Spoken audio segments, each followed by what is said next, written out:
In this video, I'm going to show you 2 ways to pay yourself first without even trying. Stay tuned. Welcome back to Whiteboard Finance. My name is Marko and I'm here to help you master your money and build your wealth. This is definitely the channel to subscribe to if you haven't done so already and you want to learn about stock market investing, real estate investing, personal finance, and entrepreneurship. Today, I'm going to show you 2 ways on how to pay yourself first without even trying. And the reason this video came about is because I'm getting a ton of DMs, I'm getting a ton of emails, and also direct messages on Twitter. People are saying that, hey, I don't have enough money to invest. I just don't have enough money to buy this stock. That stock is too expensive. Well, actually, we have a lot more money than we think we do, but we spend it on little things here and there, and they add up over the course of time. So one of my favorite books, and one that I actually reviewed, called The Richest Man in Babylon, the biggest mantra of that book is to pay yourself first. So let me show you how I do that with these 2 methods. So the first is that I use an app called Capital. So Capital is a free banking app that allows you to save money by rounding up your everyday purchases.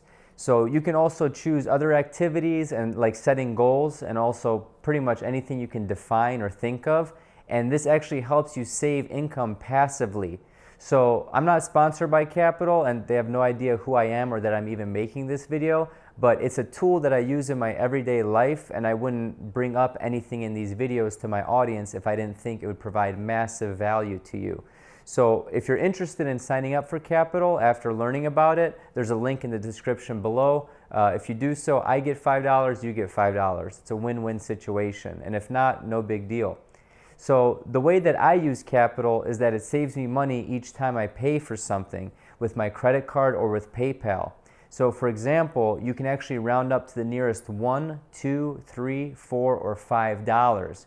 So if you buy a coffee that costs $2.50 and you want to choose to round to the next nearest dollar, that coffee will ultimately cost you, in quotation marks, $3, but really you're paying $2.50 for the coffee and 50 cents is going into your Capital account. So that 50 cents is used towards any goals that you may have set within the app. So you're literally living your life like you normally would, and you're not sitting there, counting every penny and scrounging up every dollar, but you're also saving without even knowing it subconsciously. It's actually really cool. So let me give you a real-world example of how Capital worked for me. I actually just got back from a ski trip in New York with my wife. We only went for 1 day, but it was only not even $200 because we didn't stay the night. But I actually used that money from the money that was in my Capital account. So all my everyday transactions, which were little at first, ultimately gave me a great day with my wife, and we both had a blast.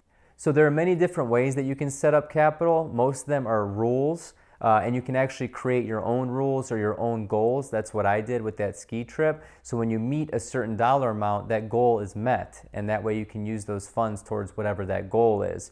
So how this relates back to investing is that you can set up to save for any shares or any investment that you may be looking at. So for example, if you're eyeing Microsoft stock and you know that it's in the low 90s, you know that once you get into that $90 mark, you have enough money to buy a share of stock of Microsoft. So I honestly don't want to hear any more people saying, hey, I have no money to invest, it's too expensive. You just need to be a little bit more disciplined, and Capital can definitely help you with that. So the app is free to use and there's absolutely no fees, but I will say there is one con. So while you're saving up all this money in the savings account within Capital, you're actually not earning any interest on that money.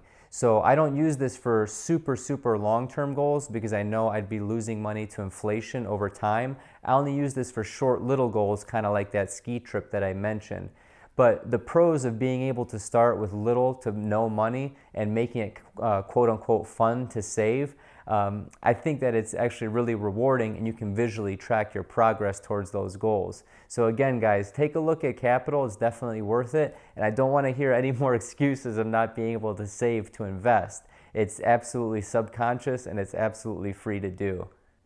Number 2, a physical bank and an online bank. So this is my second way to save money without even thinking about it and pay myself first. So I have a physical bank. So when I say physical, I mean an actual branch location, And that bank is where I do my checking account. They hold my checking account. It's where all my money comes in from my different LLCs, my different investment properties, and also my different businesses. And it also goes into an online savings account after it's reached the checking account. So the way I look at this is having money in two different banks is kind of like having junk food in two different houses, right? So say, for example, if you kept, ice cream in your freezer and chips in your pantry and all that stuff, it's very easily accessible. What are you going to do? You're obviously going to eat that stuff. But if you have those things at a house, located in a different continent or a different state, it's not going to be as easy to go and say, hey, I'm going to drive or fly to this different house and go eat some chips or go eat the ice cream. So that's the way I look at having two different banks. In my physical bank, like I said, I get all my money come to my checking, and on the 1st and the 15th of every month, I have X amount of dollars go into that online bank. So if you want to know the online bank that I actually use Capital One 360, and they don't have any brick and mortar locations, so they're actually able to offer you a higher interest rate on your money. So to give you a real example of how I use that Capital One account, again, I have the money go from my checking into a number of different accounts in Capital One. So I have a travel fund, a retirement fund, an emergency fund, a house fund, and a car fund. And what I alluded to earlier is that you never really miss the money. So even though the money is coming out on the 1st and 15th of the month, I still live my normal life. I'm not some hermit, that hoards every cent, and I don't, go to the movies or go to restaurants or take my wife out or whatever. That's absolutely not the case at all. It's just that if you have money sitting in the bank, you're going to buy stupid stuff. You're going to go on Amazon and buy stuff that you don't really even need, to be honest. So this just goes back to knowing your wants and your needs. And by using this strategy of having the physical bank relay all the money to the online bank and only accessing that online bank when you need it, you will truly never miss the money, and you'll wake up subconsciously with 4 or 5 figures in that bank without even knowing it. So those are my two methods. I definitely recommend the Capital app, and the link to get that is down below. And also, sign up for 2 different banks. I have checking in one bank on my physical bank, so I can access the ATMs and things like that. But I also save all my money online through Capital One. So I highly recommend this strategy. It's worked for me for the past 15 years pretty much, and I've never really missed that money, to be honest with you, and you wake up with a little bit of cash without even knowing it. So if you got value out of this video, please subscribe below and share this video with one friend. I would greatly appreciate it. And as always, have a prosperous day. When you ain't rich, you don't write checks. How do you pay, man? Huh? If you don't write checks, how do you pay these guys? Straight cash, homie. Randy, were you upset about the fight? Nah, cause it ain't up at 10 grand. What's 10 grand to me?